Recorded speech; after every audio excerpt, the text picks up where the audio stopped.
think to me, I would have said, be more naughty at school. Like, really, what's the worst going to happen? Because I was really good and well behaved, and I think I missed out on a lot of fun. Like, low level, like, don't be silly or anything like that. But, you know, a few detentions would not have harmed me. Or anything I just tell you that you are the very first person that said be more naughty at school. Well, yeah, I know, but I regret it. I look back and I go, why did I not just take advantage of some of those I mean, really, what would have happened? Somehow I was more scared of it than I should have been. For other people, you know. In June 2019, I took to the road to ask people from all over the country about their dreams. I thought I would be learning about them, but I'm also learning about myself. Join me and see what you find out about yourself as you listen to other people answer the 3 dream questions.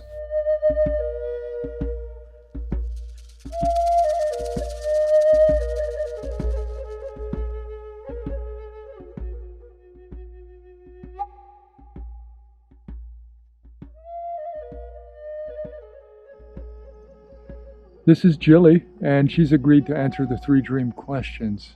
Are you ready? I am.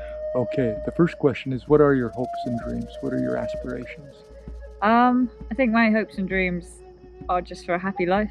I've just married Mike, and we're very, very happy together. And I think what I'd really like is for us to work out the sort of life we'd like to lead. I think we both think about living a simpler life, maybe simpler jobs that don't earn as much money but maybe brings us happiness. To get a house by the sea, be out the coast, have wildlife, have animals. That's probably the thing that we dream about. So I'm kind of hearing relationship and a good relationship, environment that you're going to be in. Yeah, I think simplifying life and enjoying the basics. You know, not getting so caught up in the hard work.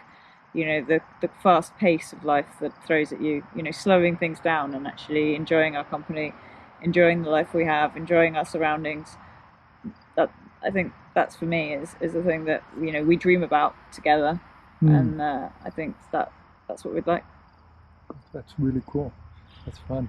Is there anything on a larger scale that you would look at? I mean, like if you had a magic wand and you could touch the earth, or you could touch someplace on the earth, is there anything? It's a phrase my brother coined, but it is a good phrase. It's just for people to be more kind.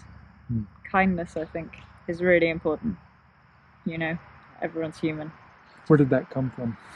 He's a musician, so he writes, but I think, you know, he sees things and I think we forget to be kind. It's not so much that we mean to do so, but actually just loving one another, you know, accepting our faults and problems that we have, which we do. And a kinder world.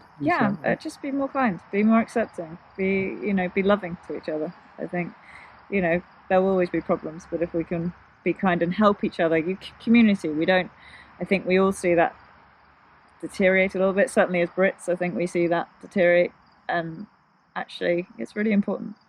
Community, kindness, and relationship. Yeah. I think they're all intertwined. Yeah, I think so. I mean, people, we're quite cool. We're all right. Yeah, but we can do this. We can, exactly. Do you remember some of the dreams you had, or some of the things you wanted to do when you were a little girl? Like, I always wanted to be sporty. I wanted to achieve great things. You know, help people do impressive stuff. I think, you know, almost be heroic or heroine or something. You know, I think I still to a point aspire to sort of helping people and being good at my job. You know, I'm in the military as a female, which is a minority. Not, you know, of course there are lots of people who do it. I'm in a field of which there aren't that many women, and I push for that and things like that. I always wanted to do something different. I don't think I had something to prove, but in a way I've ended up proving stuff. Something not as traditional, perhaps. Yeah, I've always wanted to push the boundaries and do something that not everyone else has managed to do. And this is something that kind of has followed you? It has followed me, you know. I think I am less that way now. I'm sort of fairly happy, content with things, but I think there's always a part of me that always wanted to prove that I could do everything everyone else could do. So, I'm going to maybe put words in your mouth. Complacency doesn't seem to be part of your character? Yeah. Or not, I guess you get complacency caught up with being happy in the moment. I don't know if those are the same thing. It seems like what I'm hearing is that you sometimes look a little bit further than what's just going on right now, or are you? I guess so. I don't even know if it's a case of having something to prove, but just I've always been a tomboy. Let's put it that way. And I've been lucky that I've never felt like I've had any boundaries on my life. You know, no one's ever brought me up to say no, you can't do something. But I've always felt a natural instinct to try and push those boundaries and show that I can do all those things, whether someone says so or not. I think that's probably really. Well, that's fun. That's fun. It has been fun. It has. If you were going to go back and talk to the 13-year-old Jilly, and you were going to say something to her, or if you were going to give some advice to some adolescents or young people, is there something that you think that they ought to know, or that you wish you would have known? I think to me, I would have said, be more naughty at school. Like, really, what's the worst going to happen? Because I was really good and well behaved, and I think I missed out on a lot of fun. Like low level, like don't be silly or anything like that. But you know, a few detentions would not have harmed me. Or anything I just tell you that you are the very first person that said be more naughty at school. Well, yeah, I know, but cool. I regret it. I look back and I go, why did I not just take advantage of some of those opportunities? Yeah, I mean, really, what would have happened? Somehow I was more scared of it than I should have been. To other people, you know, yes, work hard, but you've got time. Like, there is time to do stuff. There's studies are important, and they will help you get somewhere. But other things are important too. I think, you know, social understanding. You know, understanding people, and yeah, there's lots of attributes that make you a good person.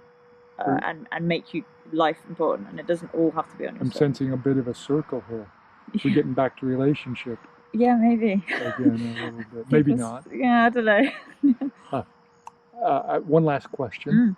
Is there anything else? Did something come up during this conversation, or something come to mind you'd like to say? Or you doesn't have to. You don't have to say anything. No, I'm pretty happy. I think we've covered most bases. You got most of it down. I think so. Thank you so much. That's all right. I hope you enjoy your time here in the United States. We're loving it so far, so I'm sure we will. Thank you. Thank you.